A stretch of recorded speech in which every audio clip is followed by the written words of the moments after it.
Salam, merhaba dostlar, doganlar, ýyldyşlar, gowum ýagdaýlaryny. Janyňyz sagmy? Men ýene täze videoda Hacı Muhammed Ataballiýew. Geçen ilkinji videomda aýdyp geçişmeýälik. Sizlere nesip bolsa, bundan hasam gowy videolar gelir. Bitcoin gazanmak barada aýdyp geçipdim. Şu Bitcoin gazanmak barada programmalaryň biri bolsa, şu görüşüňizi ýalyk Strom Gain programmasy. Bu programa kripto valyuta hem alıp hem satyp bilýäňiz. Diňe Bitcoin däl. Birgiden kripto valyutalar şutaýdan alıp satyp bilýäňiz. Ýöne meniň berjek maksadym, ýani bu Bitcoin kripto valyutalaryň hemme zatlaryny öwrenip anyny ýetenden soň alyp satsaňyz gowy bolar. Sebäbi görüşüňizi ýalyk geçen günlerde $61.000 geçdi. Indi şu arzandan not alyp arzan gymmatdan ýani men maksat berýän zatym däl. Hemme kişiňe maksat berýän zat däldir. Men özüm barlap gördüm öňe Bitcoin'den ansat, ýani gowy pikirlenip alyp alym satymy etmeli bolýaňyz. Sebäbi gaterwet howplu bir zat. Näderni siz alaýan wagtyňyz, gymmatlar diýip alaýan wagtyňyz Bitcoin arzanaýan ýagdaýynda soňam bolsa siz gynan, ýani ýene siz bolýaňyz. Zarara alýan siz bolýaňyz. Şoň üçin hemme kişiň aýtýaly mene maksat berem bu. Ýöne bu taýda maksat berjek zatym telefonuňyzda, kompýuteruňyzda işledip biläjek programmalary men size aýtdym. Şolary bilen tanıştyrmakçy. Şu taýda programmany görüşüňizi ýalyk. Şu wagt birinji menüsinde.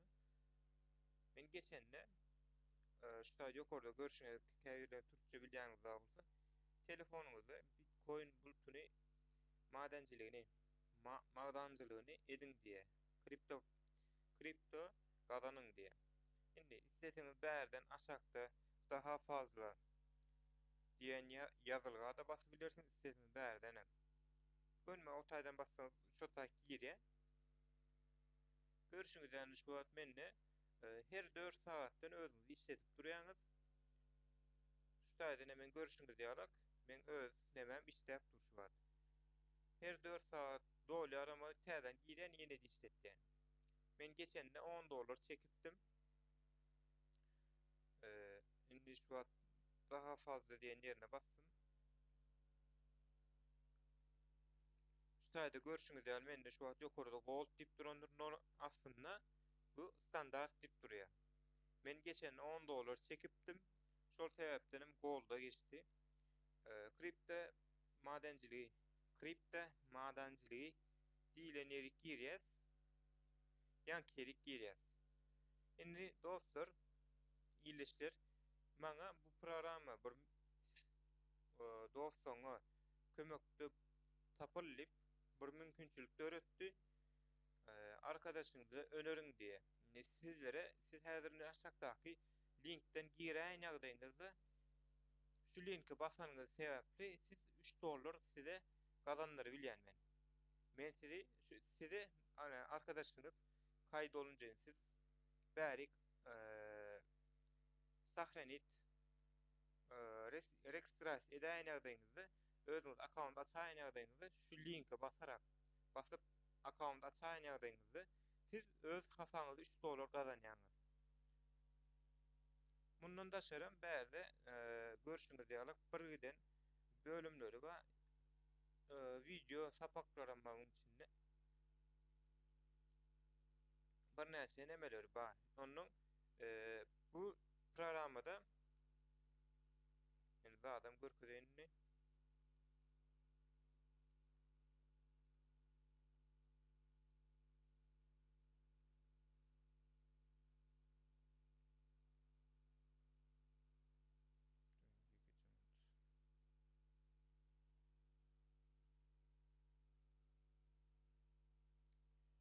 şu taýda men geçende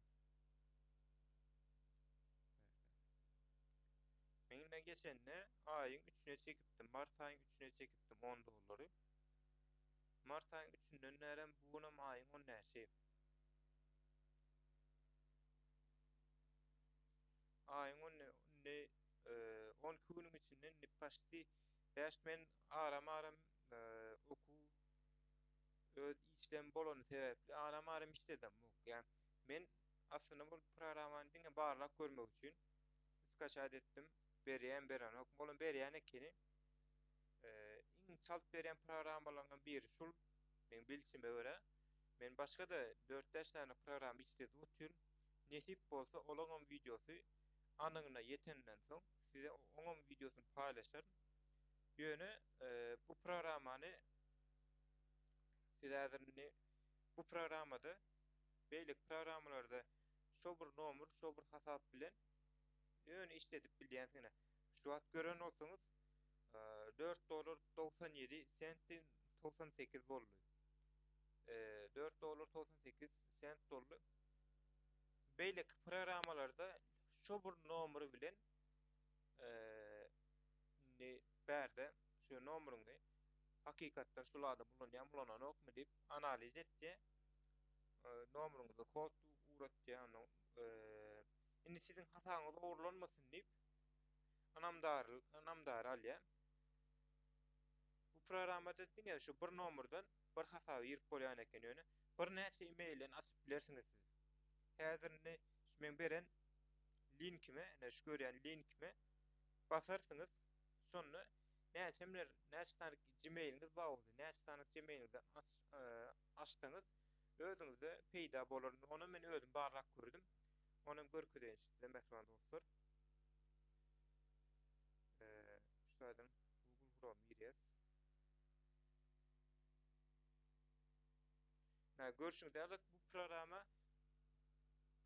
programany skaçat etmeňizde de programa telefonuňyzda bolmaýan ýagdaýynda kriptovalyuta albilýäňiz. Ýa-ni sahypamda akkauntymda gold dip duranlar, şuda standart dip ýazylan ýer.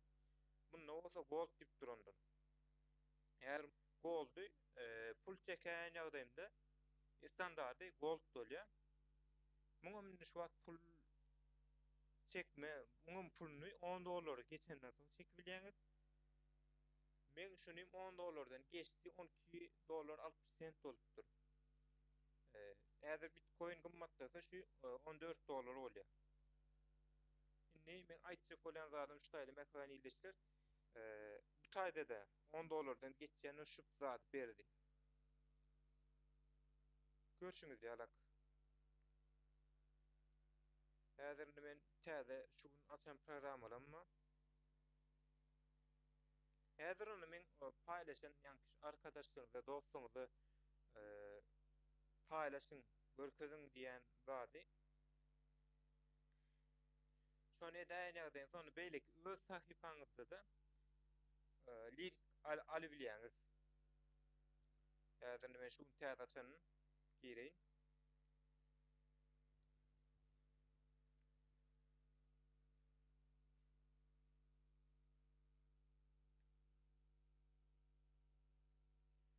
Ben şunu şu gün açtım bu programı sizin için şu görkezmek için.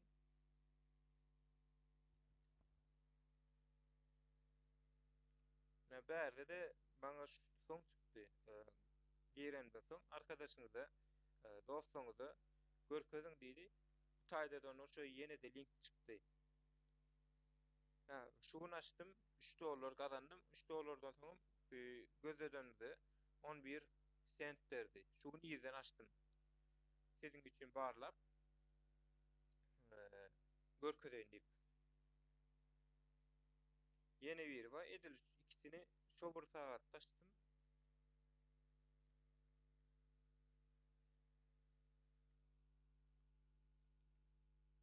Onun bu programda siz näyle istediňiz? Häzir siz köpçülük maşgala bolýan bolsaňyz, her maşgala her adamyň ýa-da bolsa kän nomerlanyň bolsaňyz, her adamyň adyna her nomeryňyzda bir e-mailiniz, Gmailiniz ba bolsa her nomorda da bir sahypa açyp bilersiňiz. Mumkin da şo bir nämeni örküzendir. Ýani görüşiňiz ýaly. Bulam 3 on birdir. Beýle programy epes wagt boldy. Beýleki sahypalarymyň olaram görkezýändir size.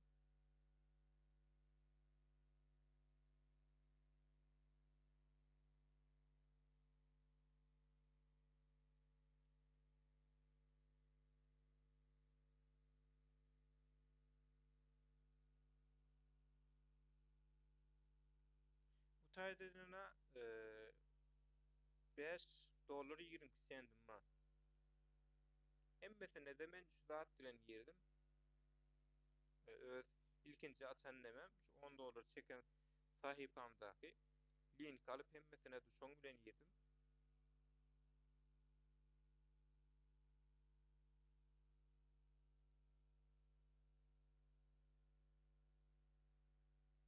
Men aslında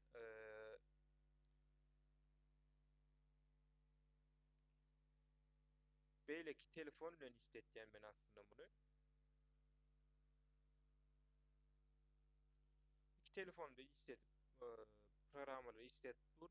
Diňe bu programmada da başga da bu programmalar bar. Olaram isletip Bitcoin madenciliği nemetden barlap görýän. Nesip bolsa oňam videolar gelir. Videom halansyňyzdyr pikir etýän, videony halan bolsaňyz like basmaly, beğenmäli. Kanalymda agda bolmaly. Bizi gollamaly. Siziň hem isleýän videolaryňyz bar bolsa, öz gyzyklanýan videolaryňyz bar bolsa, kommentariýada ýazyp bize duýdurup bilersiňiz mehriban ileşler. Videony göreniň üçin taňar arkasyn özüňize gowy eser edin. Täze videoda görüşýänçe hoş sag bolun.